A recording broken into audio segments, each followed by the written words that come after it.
Hello बच्चों, physics with आशीष में एक बार फिर आपका स्वागत है।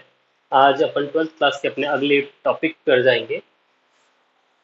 बहु आवेशों के मध्य बल तथा अध्यारोपण का सिद्धांत। अपने पास एक आवेश का तंत्र होगा, मतलब बहुत सारे आवेश अपने पास, उसमें से किसी एक आवेश पर मैं परिणामी बल की गणना करूंगा। उसके लिए अपन को अध्यारोपण के सिद्धांत की आवश्यकता होती है। तो देखो, अध्यारोपण का सिद्धांत क्या है, पहले वो मैं आपको बताता हूँ कि भाई अपने पास एक आवेश निकाय तंत्र है। उसमें से किसी एक आवेश पर लगने वाला परिणामी बल का मान शेष आवेशों के कारण उस पर लग रहे उस पर लग रहे बलों के सदिश योग के तुल्य होता है। मैंने क्या कहा, किसी एक आवेश पर अन्य आवेशों के कारण लगने वाले परिणामी बल का मान उस आवेश पर अन्य आवेश के कारण लग रहे बल के सदिश योग के तुल्य होता है। यह है अध्यारोपण का सिद्धांत। तो देखो, यहाँ पे अपन ने एक बहुत सारे आवेश का एक तंत्र ले रखा है, जिनमें मैंने कहा कि n आवेश है, Q1, Q2, Q3, Q4, Qn। इस प्रकार से Q1, Q2 dot dot dot Qn, n आवेश अपने पास है। और एक आवेश है Q0, Q0 बोल दो चाहे आप इसको। तो इस पर मुझे परिणामी बल की गणना करनी है। तो मैंने कहा इस पर कौन कौन बल लगाएगा, मैंने कहा Q1 लगाएगा Q0 पर, Q2 लगाएगा Q0 पर, Q3 लगाएगा Q0 पर, Qn लगाएगा Q0 पर। ये सारे बल लगाएंगे। तो ये जो भी बल आएंगे, तो मैंने कहा इसके कारण जो बल लग रहा है, जीरो पर बल लग रहा है एक के कारण, तो मैंने इसमें F01 लिख दिया। क्या हो जाएगा, F01 वेक्टर। इसके कारण इस पर F02, इसके कारण इस पर F0n वेक्टर का मान। तो अध्यारोपण का सिद्धांत कहता है कि Q0 पर लगने वाला परिणामी बल, जिसको मैं F0 से रिप्रेजेंट कर रहा हूं, Q0 पे कितना बल लग रहा है परिणामी, F0। तो F0 का मान जो होगा वो क्या होगा, F01, F02 dot dot dot F0n, इनके वेक्टर सम के इक्वल होगा, सदिश योग के तुल्य होगा। अध्यारोपण का सिद्धांत समझ में आ गया। अब अपन को कुछ नहीं, F01 का मान निकालूंगा, F02 का निकालूंगा, F0n का निकाल लूंगा, ये सारे मान निकाल के यहाँ रख दूंगा, अपने पास जो आएगा वो आंसर होगा। ये कोई थ्योरेटिकली पूछने वाला नहीं है, ये अपने लिए न्यूमेरिकल वाला पोर्शन है। ये जो है पार्ट वो न्यूमेरिकल के लिए। तो देखो, सबसे पहले मैं F01 निकालता हूँ। F01 वेक्टर, F01 वेक्टर की अगर मैं बात करता हूं, कितना होगा, मैंने कहा 1 अपन, अगर वैक्यूम की बात कर रहा हूं कि वैक्यूम में रखे हुए है, तो 1/4πε0। चार्ज कितना है, मैंने कहा इसके और इसके मध्य निकाल रहा हूं ना, तो मैंने कहा Q0 Q1 डिवाइडेड बाई इसका पोजीशन वेक्टर हो गया R01, तो मैंने लिखा R01 मोड का स्क्वायर, और डायरेक्शन हो जाएगी R01 कैप। सही बात है कह रहे हैं, यही तो होगा। इसी प्रकार आपसे कोई पूछ ले F02 का मान कितना होगा, तो F02 वेक्टर इक्वल टू जाएगा 1/4πε0 Q0 Q2 upon R02 mod का स्क्वायर और R02 कैप। आया कि नहीं आया। इसी प्रकार अपन F0n की वैल्यू भी निकाल सकते हैं। तो मैंने कहा F0n vector is equal to हो जाएगा 1/4πε0, क्या होगा, Q0 Qn divided by R0n mod का स्क्वायर R0n कैप। इसको मैंने कह दिया इक्वेशन 1, इसको कह दिया मैंने इक्वेशन 1, इसको कह दिया 2, इसको कह दिया 3 और इसको कह दिया 4। फ्रॉम इक्वेशन 1 2 3 4, समीकरण 2 3 4 से 4 का मान समीकरण 1 में रखने पर, मैंने क्या कहा, समीकरण 2 3 4 से, समीकरण 2 3 व 4 से F01 F02 व F0n का मान समीकरण 1 में रखने पर। आओ रखते हैं अपन लोग। तो यहाँ पे अपन क्या लिख देंगे, मैंने कहा F0 vector is equal to मेरे पास आ जाएगा, जब मैं मान रखता हूं तो यहाँ पे हो जाएगा 1/4πε0। आप एक चीज कर लो, मैं इनको सबको रखूंगा, एक स्टेप आप बढ़ाना चाहो तो बढ़ा लो। मैं यहाँ पे डायरेक्ट कर रहा हूँ, Q0/4πε0 को कॉमन ले रहा हूँ। कोई दिक्कत है भैया, Q0 इसमें भी है, इसमें भी है, इसमें भी है, सब में है Q0, तो मैंने Q0 कॉमन ले लिया भैया। और देखो 1/4πε0 इन तीनों में, वो भी कॉमन ले लिया, क्या बचा वो लिख दो। आप चाहो तो एक स्टेप बढ़ा लेना, मैं कम कर रहा हूं यहाँ पे स्टेप। तो यहाँ पे ये सब अपन कॉमन लेते हैं, तो आ जाएगा Q1 अपॉन R01 मोड का square R01 cap plus Q2 upon R02 mod का square plus Q plus dot dot dot plus Qn upon R0n mod का स्क्वायर और R0n कैप। यहाँ पे क्या जाएगा R02 कैप, ये तो आएगा। इस प्रकार से हम लिख देंगे। वैसे हो चुका है अपना काम, और आप इसको थोड़ा सा समीशन की फॉर्म में लिख सकते हो। Q not upon 4 pi epsilon not, इसमें लगा दो समीशन। समीशन में अपन एक वेरिएबल लेते हैं जिसको आई ले लेते हैं, और आई कहां से चलेगा 1 2 3 n तक जा रहा है, तो i इज इक्वल टू 1 से लेकर i is equal to n तक अपन लिख देंगे। अब i का मान यहाँ qi लिख देंगे, R0i लिख देंगे, मोड का स्क्वायर कर देंगे R0i, और यहाँ लगा देंगे कैप। अब आप चाहो तो ये भी कर सकते हो भैया, हम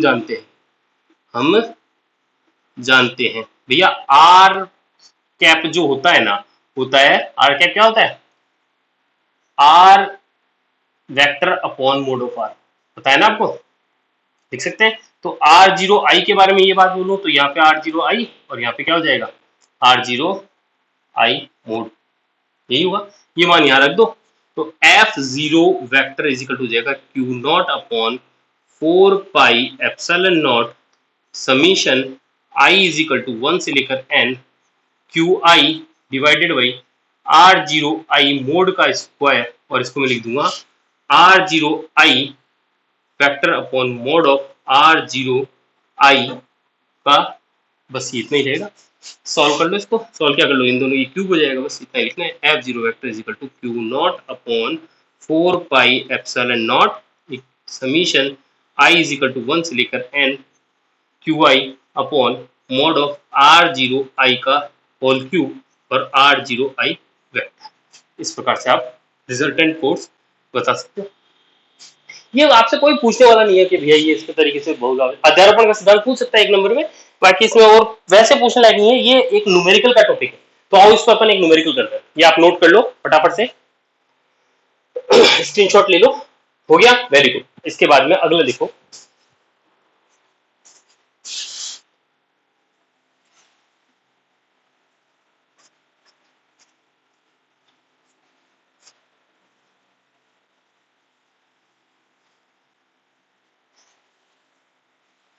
क्वेश्चन देखते हैं। देखो अपने पास क्या, अपन को एक एक्स एक्सिस दे रखा है, ये है ओरिजिन, और ये हो गया एक्स अक्ष। क्या दे रखा है, एक्स अक्ष। यहाँ पे मैंने कहा यहाँ से एक पॉइंट दे दिया, यहाँ पे एक आवेश पड़ा है Q1, यहाँ पे एक पड़ा है Q2 जो कि है 2 सेंटीमीटर में, मतलब यहां से यहां तक की लेंथ कितनी है 2 सेंटीमीटर है, ठीक है। और यहाँ पर एक और दे दिया आवेश अपन को Q3, चार्ज दे दिया, और वो है 4 सेंटीमीटर डिस्टेंस है, मतलब कि यहां से यहां तक की डिस्टेंस 4 है, मतलब इन दोनों के बीच की कितनी होगी, नहीं, यहां से यहां तक की डिस्टेंस कितनी है 4 है, तो यहां से यहां तक की कितनी होगी, ये भैया ये 2 है, तो 4 में से अगर 2 माइनस करूंगा तो ये आ जाएगा क्या, तो 2 ही होगी ना, समझे कि नहीं समझे। फिर यहां से यहां तक एक और दे दिया अपन को चार्ज, क्या इस जगह दे दिया, यहाँ है 8 सेंटीमीटर, और यहाँ पे चार्ज दे दिया Q4, और इनके बीच की डिस्टेंस कितनी है 4, समझ गए क्या। ये यहां से यहां तक 8 है, यहां से यहां तक 4 है, तो यहां से यहां तक कितनी बची, 4 ही बचेगी, समझ गए कि समझ गए। बहुत प्यारे बच्चे हो भैया आप लोग, तो इतनी जल्दी समझ जाते हो, वेरी गुड है। अब देखो भैया इतना अपन को देख क्वेश्चन में क्या क्या रखा है कि भैया ये जो है अपन को Q1 जो है ना, ये सारे जो है सारे परिमाण में बराबर है, और इसका मान दे रखा है अपन को कितना 20 माइक्रो कूलम, कितना दे रखा है 20 माइक्रो कूलम। और अपन को पूछा है Q2 पर नेट फोर्स बताओ, Q2 पर नेट फोर्स परिणामी बल की गणना करो, ये पूछे। क्वेश्चन समझ में आ गया, आओ इसका सॉल्यूशन देखते हैं। भैया अध्यारोपण के सिद्धांत के अनुसार, क्या अध्यारोपण के सिद्धांतानुसार क्या कहता है भैया, मेरे को निकालना है दो, जो दूसरा है F2, इस पर बल निकालना है Q2 पर, है ना, तो इसको नाम दे दिया F2। और F2 पर किस किस के कारण लगेगा, 2 पर 1 के कारण लगेगा, 2 पर 3 के कारण लगेगा, और प्लस 2 पर किसके कारण लगेगा 4 के कारण लगेगा। सही बात है क्या भैया, F21 वेक्टर 2 पर 1 के कारण, भाई 2 पे तो निकालना है अपन को, तो यहाँ पे F21 लगेगा, यानी कि 2 पर 1 के कारण। 2 पर 3 के कारण और 2 पे 4 के कारण। समझ गए क्या आप लोग?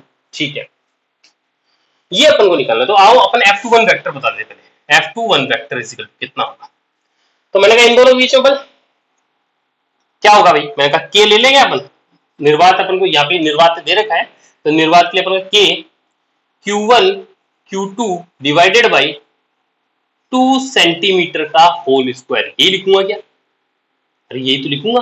डायरेक्शन इंपॉर्टेंट है भैया, वेक्टर लगा रखा है मैंने, तो डायरेक्शन मैंने कहा देखो Q2 पर बल लगेगा, तो देखो यहाँ पर भी क्या है, दोनों समान परिमाण के आवेश है, तो इस पर जो बल की दिशा होगी ये किधर जाएगा? ये इस पर प्रतिकर्षण करेगा तो ये इधर जाएगा, तो यहाँ पे इस पर दिशा होगी plus x cap, plus x दिशा होगी। समझ गए कि नहीं समझ गए?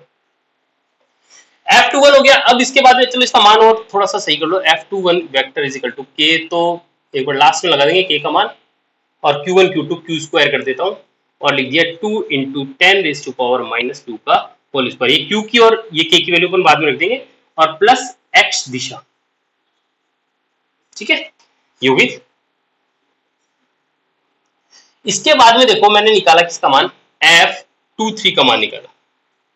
फॉर्मूला लगा दोगे, के आवेशों का परिमाण दोनों का समान है तो के क्यू स्क्वायर हो जाएगा, डिवाइड बाई डिस्टेंस Q2 और Q4 के बीच डिस्टेंस 2 सेंटीमीटर ये, तो 2 इंटू 10⁻⁻2 का होल स्क्वायर, के Q1 Q2 upon are square. अरे यही तो होता है फोर्स, के Q1 Q2 upon are square, तो ये हो जाएगा। और इसकी दिशा क्या होगी? देखो इस पर बल लग रहा है, इसके कारण तो बल की दिशा ये इसके आकर्षित होगा प्रतिकर्षित होगा? प्रतिकर्षित, इस पर इस दिशा में आएगी। अरे ये तो इस पर लगाएगा तो बल की दिशा आएगी इस तरफ, और ये इस पर लगाएगा तो इस दिशा में। भैया अपन को निकालना तो Q2 पर है ना, तो यहाँ पर अपन दिशा की बात करेंगे तो माइनस एक्स दिशा। सही है क्या? इसी प्रकार F24 और निकाल लो। F24 vector is equal to, मैंने कहा के क्यू स्क्वायर तो है ही, डिस्टेंस देखो भैया, डिस्टेंस मैंने कहा इसके और इसके बीच में होगी 6 सेंटीमीटर। कितना हो गई? 6 सेंटीमीटर। 6 इंटू 10⁻²। ये क्यों कर रहा हूं भैया? सेंटीमीटर को 10⁻² लिखते हैं ना, इसलिए कर रहा हूं। ये हो जाएगा। बच्चों गेट खोल दो, वो वाला गेट खोलो। हाँ ऐसे बिल्कुल, और बिना आवाज के बैठ जाओ चुपचाप। ठीक है, के Q square 6 into 10⁻², centimetre. Technical team आइए। ठीक है भाई, F2। अच्छा दिशा भी तो बताओ इसकी। हाँ बताओ, इस पर बल लग रहा है, किसके कारण? इसके कारण, तो ये इसको दूर फेंकेगा, प्रतिकर्षण करेगा, रिपेल करेगा, तो इधर, तो यानी कि ये भी माइनस एक्स दिशा देगी, माइनस एक्स दिशा। समझ गए क्या? आओ नेट फोर्स निकालें। तो नेट फोर्स अगर निकालें अपन लोग, तो देखो क्या निकालें, F2। ये मान रखते हैं भाई, इसको समीकरण 1 दे दो, इसको समीकरण 2 दे दो, इसको 3 दे दो, इसको 4 दे दो। 2 3 4 को एक में रखने पर, तो 2 3 4 को एक में रख रहा हूँ भैया डायरेक्ट। F21 तो इजिकल टू F21 कितना दे रखा है? ये रहा। मैंने कहा के Q square divided by 2 into 10⁻⁻2 का होल स्क्वायर, और ये प्लस एक्स दिशा है तो इसमें मैं प्लस ही लगा दूंगा। फिर आता है, मैंने कहा प्लस क्या आएगा F23, मैंने कहा के Q square divided by 2 into 10⁻⁻2 का होल स्क्वायर, और माइनस एक्स दिशा है तो इसको मैं क्या कर दूंगा, प्लस माइनस इंटू क्या हो जाएगा, माइनस आ जाएगा। ठीक है, और फिर अगला क्या है, प्लस करूंगा, लेकिन ये खुद क्या है, माइनस है, तो यहाँ पे आ जाएगा माइनस का के Q square divided by 6 into 10⁻⁻2 का होल स्क्वायर। बस क्या, इतना ही है। तो देखो ये तो आपस में कट गए, हाँ कि ना? आंसर क्या आएगा, F2 vector is equal to minus I, k का मान रख दिया 9 इंटू 10⁻9, क्यू का मान कितना है 20 microcoulomb, 20 into 20 into micro, micro का मतलब 10⁻⁻6 और -6 -12। सही बात है क्या? ये तो होगा 20 इंटू 20, भाई 20 माइक्रोकूलम है, माइक्रो था क्या? हाँ, तो माइक्रो का मतलब 10⁻⁻6 और उसका स्क्वायर करेंगे 10⁻⁻12। कितना हो गया, 20 इंटू 20 ये हो गया, डिवाइड बाई 6 इंटू 6 इंटू 10⁻⁻2 2 जा 4। हाँ कि ना? ये तो लिखूंगा, कुछ खा तो नहीं गए अपन भैया, कोई गलती तो नहीं कर दी? नहीं किया। ठीक है, थोड़ा सॉल्व कर लेते इसको। F2 पहले चलो 10 पावर को हटाओ सारे, तो 9 है यहाँ पे 4 हो जाएगा, 2 2 जा 4, तो 10 की पावर 9 10 11 गुणा -1 आ गया, डिवाइडेड बाई ये आ गया 36 इंटू ये नीचे क्या है 10⁻⁻⁴, जो कि ऊपर जाके हो जाएगा 10⁻+4। सही बात है क्या? सॉल्व कर लो, 9 4 जा 36, ये तो कट गया। F2 vector is equal to आ गया मेरे पास, माइनस तो चल ही रहा है, माइनस क्या 10⁻³ यानी कि 1000 क्या न्यूटन, यानी कि इस पर दिशा तो होगी, इस पर परिणामी बल की दिशा किधर लगेगी, इधर लगेगी। माइनस एक्स का मतलब क्या है, इस तरफ, और 1000 न्यूटन का बल लगेगा। समझ में आएगी नहीं है? सिंपल सा क्वेश्चन है, कोई महाभारत नहीं है। अगला क्वेश्चन अच्छा क्वेश्चन है और वो काफी बार एग्जाम में आया हुआ है, चाहे वो आरबीएसई हो चाहे सीबीएसई हो, तो नोट करेंगे अपन लोग। देखो ये नोट कर लो पहले फटाफट, ठीक है, वेरी गुड, कर लिया तो इसको मिटा।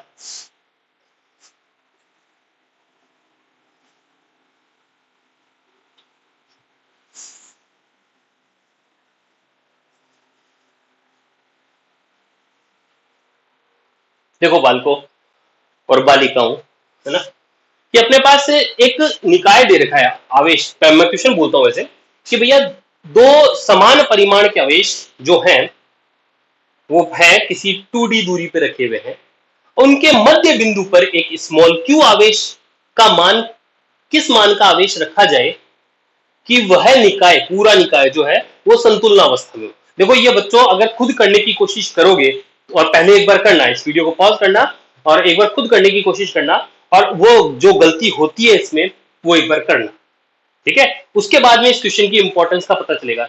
ये बहुत सिंपल क्वेश्चन है अगर आता है तो, और अगर नहीं आता है, नहीं देखा हुआ है, तो इस क्वेश्चन में बच्चे काफी गलती करके आते हैं। तो देखो आपको क्या कह रखा है, दो आवेश है, कैपिटल क्यू ये अपन को गिवन है, जो कि 2D दूरी पर अपन को दे रखा है, कोई डी भी दे सकता है, कोई फर्क नहीं पड़ता है ना, और इसके मध्य बिंदु पर एक आवेश स्मॉल क्यू रख दिया, किस मान का रखूं कि ये पूरा निकाय जो है संतुलनावस्था में हो। मध्य बिंदु है तो इसका मतलब ये यहां से आता की दूरी डी होगी, और यहां से आता की दूरी भी क्या होगी, डी होगी, ठीक है। अब बच्चे कई क्या करते हैं, इसका परिणामी बल निकालने के लिए इस मध्य बिंदु पर निकालना स्टार्ट करते हैं। मैं गलती भी बता देता हूं कि इस मध्य बिंदु पर निकालते हैं, इस बिंदु पर इसके कारण बल और इस बिंदु पर इसके कारण बल। तो मैंने कहा जितना मान का जितना बल ये लगाएगा इस दिशा में, उतना ही मान ये लगाएगा इस पर इस दिशा में, तो परिणामी बल तो 0 हो गया। लेकिन ऐसा करने से हमको आंसर नहीं आएगा, क्यों? क्योंकि दोनों डी बराबर है, सब कुछ कट जाएगा, है ना। हमको निकालना है स्मॉल क्यू का मान है, लेकिन वो भी कट जाएगा, तो हम आंसर नहीं निकाल पाएंगे। ये एक मतलब एक गलती करने वाली है, बच्चे करते हैं इस पे गलती, ठीक है ना। अब यहां ये ना करके आपको बोल रहा है निकाय संतुलन अवस्था में है, तो निकाय संतुलन अवस्था में है तो ये क्यू भी संतुलन में है, ये स्मॉल क्यू भी है और ये भी संतुलन में, मतलब तीनों आवेश संतुलन अवस्था में। तो आप किसी इस बीच में निकालोगे तो 0 बराबर 0 आंसर आ जाएगा, कुछ नहीं आएगा। तो यहां पर निकालो या यहां पर निकालो, इन दोनों में से किसी एक आवेश पर आप नेट फोर्स निकालो और उसको 0 करो, तब आंसर आ जाएगा। तो देखो मैंने क्या किया, इस पर बल निकाला, मैं डायरेक्ट कर रहा हूं। देखो चलो इसको नाम देते हैं ए और इसको दे देते हैं बी और इसको सी बिंदु दे दिया। तो बिंदु ए पर परिणामी बल, भाई अगर सी पर निकाला तो 0 बराबर 0 आएगा भैया, निकाल के देख लेना आप लोग। परिणामी बल, तो मैंने कहा F A vector is equal to, मैंने कहा एफ क्या हो जाएगा, हाँ बताओ, एफ ए बी, ए पर बी के कारण, प्लस एफ ए सी, ए पर सी के कारण, ठीक है। और इसका मान मैंने कहा 0 होगा, एफ ए बराबर क्या होगा, 0 हो जाएगा, नेट बल क्या हो जाएगा 0। एफ ए बी का मान निकालो, एफ ए बी मैंने कहा ए और बी के बीच में लगने वाला बल, मैंने कहा के क्यू क्यू अपॉन आर कितना है, मैंने कहा 2D का स्क्वायर, 2D का whole square, plus F A C निकालो, ए और सी ये हो गया, ठीक है। तो के capital Q small Q upon D का स्क्वायर, और इसको मैंने बराबर कर दिया 0 के। आपको किसका मान निकालना है, स्मॉल क्यू का, तो इसको यहीं रख दो, small Q upon D square, और इसको उठा के इधर फेंक दो, तो ये आ जाएगा के capital Q square upon 4D square. सही क्या? अब के क्यू डी स्क्वायर तो कट गया, के क्यू और डी स्क्वायर तो कट गया, ठीक है। क्या बचा, देखो स्मॉल क्यू बचा इधर, तो क्या बचेगा इधर, इधर लेके जाऊंगा तो ये माइनस का भी तो जाएगा, तो माइनस का क्यू बाई 4। समझ गए क्या? यानी इस परिमाण का आवेश अगर मैं यहां रख दूंगा तो ये पूरा निकाय जो है वो संतुलनावस्था में होगा। समझ में आ गई मेरी बात? कोई दिक्कत? अच्छा क्वेश्चन है, 2 नंबर का न्यूमेरिकल है, बहुत बार एग्जाम में आया है, सीबीएसई में बहुत बार आया है, आरबीएसई में बहुत बार आया है, तो ध्यान रखोगे इसका।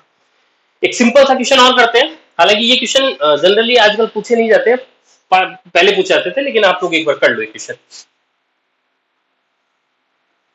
क्वेश्चन क्या है, एक अपन को समबाहु त्रिभुज दे रखा है। समबाहु त्रिभुज किसको कहते हैं, जिसकी तीनों भुजाएं समान हो, यानी कि उसकी यहां से यहां तक की लेंथ, ये लेंथ, ये लेंथ और ये लेंथ तीनों क्या है, बराबर। ठीक है, ठीक है। तो यहां अपन ने कहा एक समबाहु त्रिभुज है, और यहाँ पे बिंदु ए बी सी पर समान परिमाण के आवेश आपको दिए गए, स्मॉल क्यू। इसका एक बिंदु केंद्रक, केंद्रक क्या होता है, केंद्रक वो बिंदु होता है जब इसको यहां से मिला है, मतलब इसको यहां से एक तरीके से इसके सामने वाली भुजा के मध्य बिंदु से और इनको मिला है तीनों के लिए, तो वो जिस बिंदु मिलते हैं उसको अपन केंद्रक कहते हैं। तो इसके सेंट्रॉइड, तो इसके केंद्रक वाले भाग पर अपन को भी क्यू आवेश दे रखा है, और यहां पर आपको क्या पूछा है कि भाई इस केंद्रक पर क्या निकालो, परिणामी बल निकालो। केंद्रक पर परिणामी बल, केंद्रक पर परिणामी बल। ठीक है, तो देखो भैया यहां से इस पर मान लो इस बिंदु को अपन नाम दे देते हैं ओ का। किसका नाम दे, ओ का दे देगा, ओ का दे। तो देखो ए इस पर बल लगाएगा जिसकी दिशा होगी इस तरफ। यहां से यहां तक की दूरी आप निकाल सकते हो क्या, ये वैसे इतना जो मैं बताने वाला हूं उतना करने की आपको आवश्यकता नहीं है, आप यहां से यहां तक की दूरी निकालना भी बताता हूं आपको। चलो ये यहां से यहां तक की दूरी, यहां से यहां तक की दूरी, ठीक है, और यहां से यहां तक की दूरी।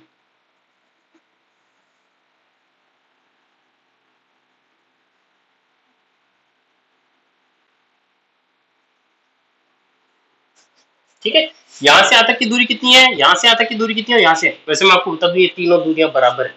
और निकालेंगे कैसे, तो देखो अगर यहां से यहां तक की लंबाई ए है, यहां से यहां तक की लंबाई ए है, तो यहां से यहां तक की लंबाई कितनी होगी, मैंने कहा a/2। ये ए है, ये एक समकोण त्रिभुज बन गया, राइट एंगल ट्रायंगल बन गया ना, तो ये 90 डिग्री का। तो अब देखो इस ट्रायंगल के लिए अगर आपको ये पता है और ये पता है तो आप ये निकाल सकते हो। मैं निकाल के नहीं दिखाऊंगा भैया, निकाल लेना आप लोग। ए क्या हो जाएगा, ए स्क्वायर माइनस a/2 का होल स्क्वायर, और वो आ जाएगा ये। ठीक है, अब ये जो है आपको पता है, आपने 9-10 में पढ़ा होगा कि ये जो माध्यिका होती है, तो ये माध्यिका जो होती है वो इसको 2:1 में विभाजित करती है। ये केंद्रक जो होता है वो इस माध्यिका को 2:1 में डिवाइड करता है। तो आप अब इसके रेशियो लेकर आपको मान लो ये निकालनी है, तो क्या करोगे, 2/3 कर दोगे इसका, जो भी आएगा, जैसे जो भी आएगा मैं आपको बताऊं क्या आएगा, A square minus A square by 4 आएगा, ये इसका 2/3 कर दो, वो आपके पास यहाँ से आते हैं। इसी प्रकार ये भी आ जाएगी, इसी प्रकार ये आ जाएगी, और तीनों क्या आएंगी, बराबर ही आएंगी। समझ गए कि नहीं समझ गए, समझ गए क्या, तो इस प्रकार से अपन लंबाई निकालेंगे। लेकिन मैं कह रहा हूं देखो जरूरत ही नहीं है, क्यों नहीं है, मान लो कि ये लंबाई x है तो ये भी x होगी और ये भी x होगी, तो सबको पता ही है। तो अब देखो बल का मैं चित्र बनाता हूं, किस प्रकार का बनेगा आप लोग देखना। ये इस पर बल लगा रहा है, मैंने कहा इसको नाम दे दिया F, किस पे लगा रहा है, O पर, A के कारण, FOA, ये O बिंदु था, A बल ये रहा, ये बल निकाल दिया, क्या बोल रहा हूं इसको, FOA। इसको क्या बोलूं भैया, ये हो जाएगा FOB, और ये हो जाएगा FOC। मैं सिर्फ बलों की डायग्राम बना रहा हूं, FOA, FOB, और ये बन गया FOC वेक्टर।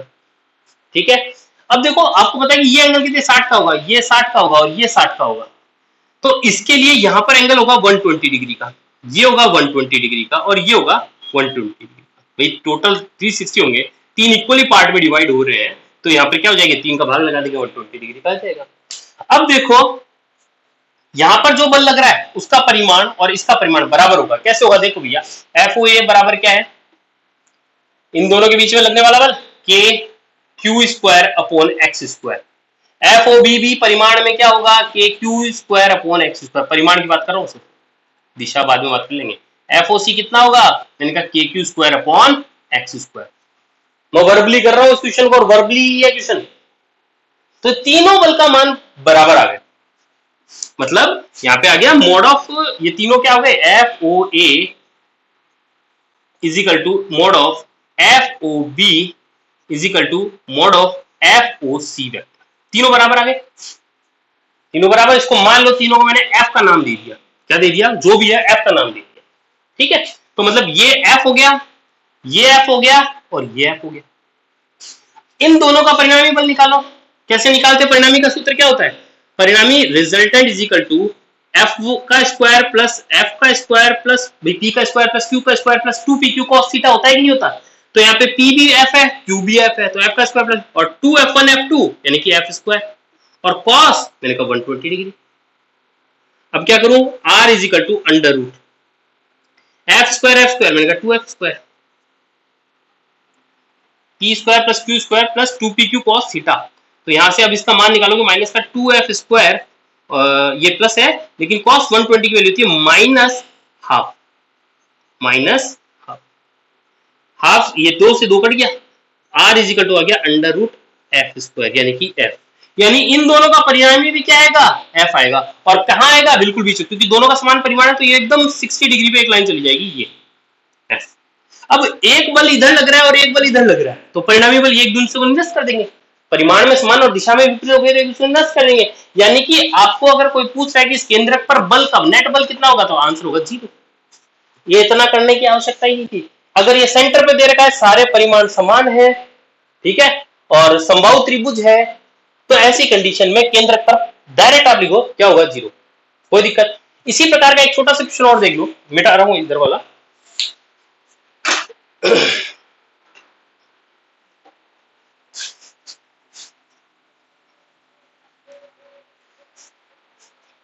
देखो इसी प्रकार मान लो आपको एक ऐसे देता है तो भैया एक स्क्वायर है, ये ए, ठीक है, और आपको इसके सेंटर पार्ट पे यानी कि ये विकर्ण और ये विकर्ण, इसके सेंटर वाले पार्ट पर आपको यहाँ पे क्यू दे रखा है, यहाँ पे क्यू दे रखा है, यहाँ पे क्यू दे रखा है, यहाँ पे क्यू दे रखा है, और आपको यहाँ पर क्या पूछा कि परिणामी बल निकालो। तो मैंने कहा इसके कारण इस पर बल की दिशा ये और परिमाण में समान, इसके कारण इस पर परिणामी बल इधर, तो ये दोनों एक दूसरे को कैंसिल आउट कर देंगे। अब देखो इसके कारण इस पर बल मैंने कहा इधर और इसके कारण इस पर बल इधर, क्या हो जाएगा? परिणामी बल 0। अरे बोलो कोई दिक्कत है क्या? अगर इन क्वेश्चन में आपको दिक्कत है तो मुझे कमेंट करें, ठीक है, जिसके पास मेरे व्हाट्सएप नंबर है व्हाट्सएप पे कमेंट करें, और नहीं है तो आप इस अपने कमेंट बॉक्स तो है ही उसमें कमेंट करें, ठीक है, और कमेंट करके मुझसे पूछ लें कि कोई दिक्कत हो तो मैं इसको पूरा करके भी दिखा दूंगा, लेकिन टाइम वेस्ट है, समझ रहे हो? इसका आएगा तो ऑब्जेक्टिव क्वेश्चन आएगा या 1 नंबर का क्वेश्चन आएगा, डायरेक्ट लिखना 0 है, डायग्राम बना देना, शो कर देना कि भैया इसके कारण इस पर बल, इसके कारण इस पर बल, इसके कारण, तो 1 नंबर के क्वेश्चन में और क्या करोगे यार? डायग्राम बना दिया और कहते ना नेट फोर्स इज 0, इसके लिए भी नेट फोर्स इज 0, बोलो कोई दिक्कत? ठीक है, कर लोगे क्या? लेकिन यही क्वेश्चन कुछ इस प्रकार होता, ये क्वेश्चन का अलग रूप बता रहा हूं, है ना, वो इससे थोड़ा सा अच्छा है, वो भी आप लोग ही करोगे, मैं आपको हिंट दे रहा हूं, वो क्वेश्चन आप कल करोगे, जब भी करोगे आप, है ना, जब भी ये वीडियो देखो करोगे, नहीं आएगा तो कमेंट करोगे मुझे, ठीक है।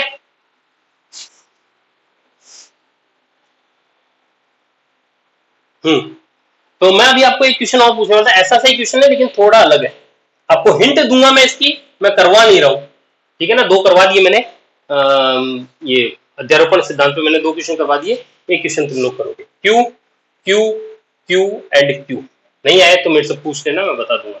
इस बिंदु का नाम बोल दिया मैंने ए, बी और इसका सी और इसका डी, ये चारों परिमाण में समान आवेश है, बस 4 ही आवेश आपको दे रखे हैं। बिंदु ए पर परिणामी बल निकालो, ए पर नेट फोर्स निकालो, ये क्वेश्चन है, सिंपल सा क्वेश्चन है, कोई महाभारत नहीं है। इधर वाला भी मिटा रहा हूं भैया,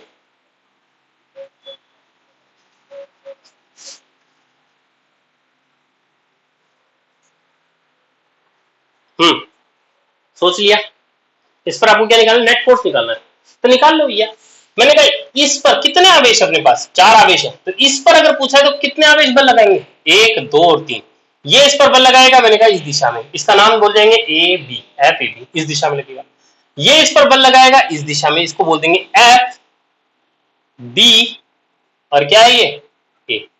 ये दोनों समान परिमाण के आवेश है, क्योंकि दूरी भी समान, ये ए दूरी है, ये ए दूरी है, ये ए दूरी है और ये ए दूरी, और ये लेकिन थोड़ा सा अलग होगा, यहां पर जो दूरी है वो बता देंगे, या अब इसके कारण जो बल लगेगा वो ए एफ ए सी, 3 बल काम करेंगे, ठीक है।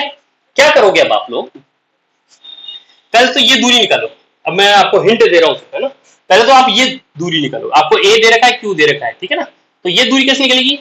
निकालनी आती है। ये आधार है, ये लंब है, तो क्या हो जाएगा, आधार का स्क्वायर प्लस लंब का स्क्वायर यानी √2a आ जाएगा।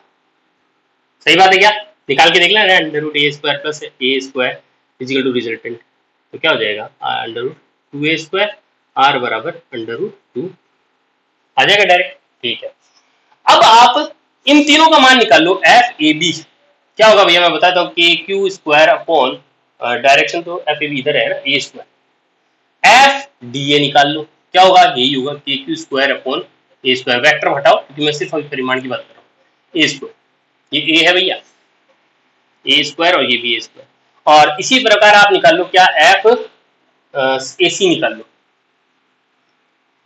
के क्यू स्क्वायर अपॉन, यहाँ पे इसका स्क्वायर करेंगे तो 2a² है। ठीक है, अब देखो ये और ये 90 पे है, ये इसके बिल्कुल बीचों बीच है, तो ये 45 डिग्री एंगल होगा, ये भी 45 डिग्री का एंगल होगा। अब आप क्या करो, इसका इस दिशा में कंपोनेंट निकाल दो, इसका इस दिशा में कंपोनेंट निकाल दो, और तीनों को जोड़ दो। समझ रहे हो क्या? Net force on A F A is equal to क्या हो जाएगा, मैंने कहा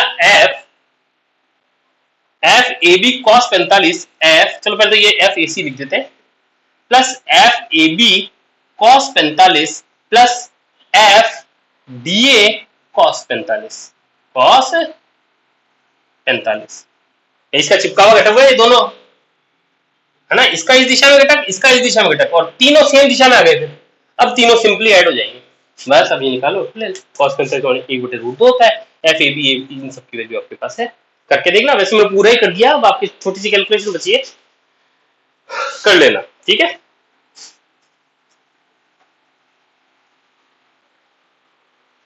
अब अगला टॉपिक आता है अपने पास, आवेश घनत्व, चार्ज डेंसिटी, आवेश घनत्व।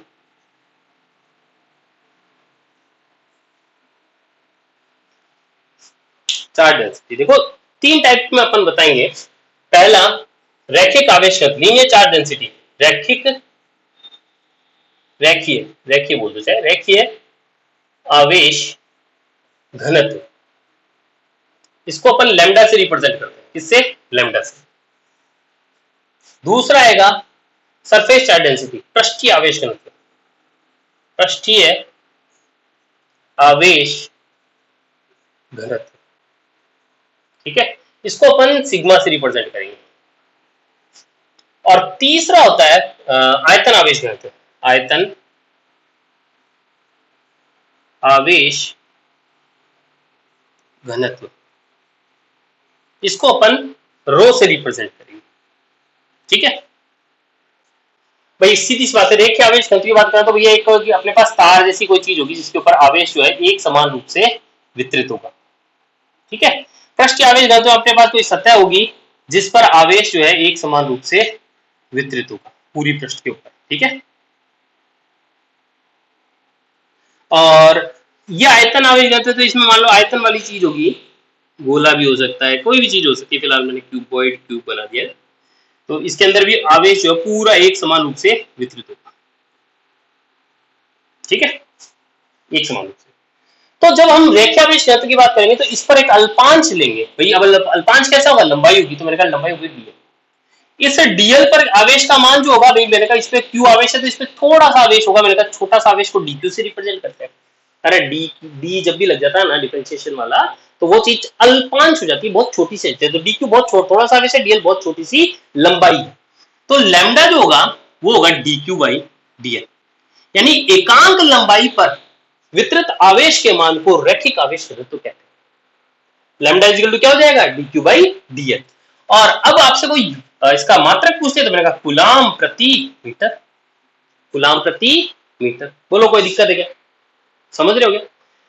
वी मान निकाल सकते हैं भैया, कूलाम की आपको पता है भैया, I equal to Q upon T होती है। ठीक है, क्यू बराबर क्यू, कूलाम का मतलब क्या हो गया, आवेशित हो गया ना, क्यू बराबर आई इंटू टी हो जाएगा, तो हो जाएगा A1 T1। भाई आई की यानी कि विमा क्या थी A1, और समय की क्या होती है T1, और डिवाइडेड बाई क्या है, यहाँ पे क्या आ जाएगा A1 T1 अपॉन L1, है ना। ये इसकी विमा आप लोग निकाल सकते हैं ना, कोई बड़ी बात नहीं। क्या हो जाएगा L माइनस 1 A1 T1। बोलो कोई दिक्कत है, इसकी विमा को कोई नहीं पूछता, ये आपको सिर्फ परिभाषा वाला है, टॉपिक काम का है, डायरेक्टली कोई नहीं पूछता, डायरेक्टली नहीं आएगा एग्जाम, लेकिन ये काम का है, आपको समझ में आना चाहिए। पृष्ठीय आवेश घनत्व की बात करूं, सिग्मा से रिप्रेजेंट करते हैं। मैंने कहा इसके ऊपर एक अल्पांश पृष्ठ ले लो, एक छोटा सा क्या ले लो, अल्पांश पृष्ठ। इसका क्षेत्रफल कितना होगा, मैंने कहा इसका डी है, छोटा सा क्षेत्रफल डी है कह दिया। इस पर कितना आवेश होगा, मैंने कहा डी क्यू। सतह को मैं कई बार डीएस भी, क्षेत्रफल को मैं कई बार डीएस से भी लिख देता हूँ, है ना, वो कोई बात नहीं, जब आएगा तब देख लेंगे। डीएस से भी लिख सकते हैं, डीएस से भी लिख सकते हैं। तो इसको सिग्मा इक्वल टू क्या बोलूंगा, D Q by D A. परिभाषा है भैया, एक तरीके से अपन एक रूपरेखा तैयार कर रहे हैं अपने आगे आने वाले टॉपिक्स के लिए। सिग्मा बराबर D Q by D A. Q यानी कि क्या हो जाएगा, कूलम पर मीटर स्क्वायर। बोलो मात्रक में कोई दिक्कत। तीसरा आवेश घनत्व की बात कर रहा हूं, आयतन आवेश घनत्व, और उसको अपन रो से रिप्रेजेंट कर रहे हैं। इसके अंदर भी एक छोटा सा वॉल्यूम ले लो आप लोग, ठीक है। उसके अंदर आवेश का मान होगा डी क्यू, उसका आयतन होगा छोटा सा डीवी। तो क्या बोल दोगे, रो बराबर डी क्यू अपॉन डीवी। एकांक लंबाई पर आवेश के मान को अपन क्या बोलते हैं, रैखिक आवेश घनत्व। किसी सतह पर अल्पांश पृष्ठ के ऊपर आवेश के मान को सरफेस चार्ज डेंसिटी कहते हैं, और एकांक आयतन में क्या हो जाएगा, आवेश के मान को अपन क्या कहेंगे, रैखिक आयतन आवेश घनत्व रो कहेंगे। बोलो कोई दिक्कत, फटाफट से नोट कर लो, ये इतना ही है और इसमें कुछ है नहीं।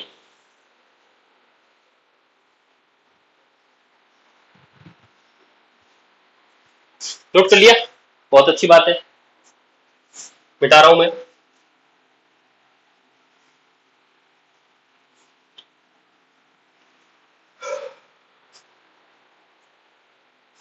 अगला जो डेफिनेशन वाला पोर्शन है, विद्युत क्षेत्र।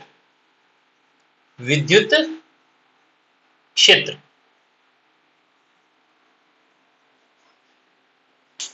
विद्युत क्षेत्र किसे कहते हैं। देखो मैंने शुरुआत में पहले टर्म में बताया था कि क्या कोई आवेश है अपने पास में, यह आवेश है, अपने चारों ओर एक क्षेत्र बनाता है जिसमें वह प्रभाव डालता है, ठीक है। उस क्षेत्र को अपन लोग क्या कहते हैं, विद्युत क्षेत्र कहते हैं। बोलो इसमें कोई दिक्कत नहीं।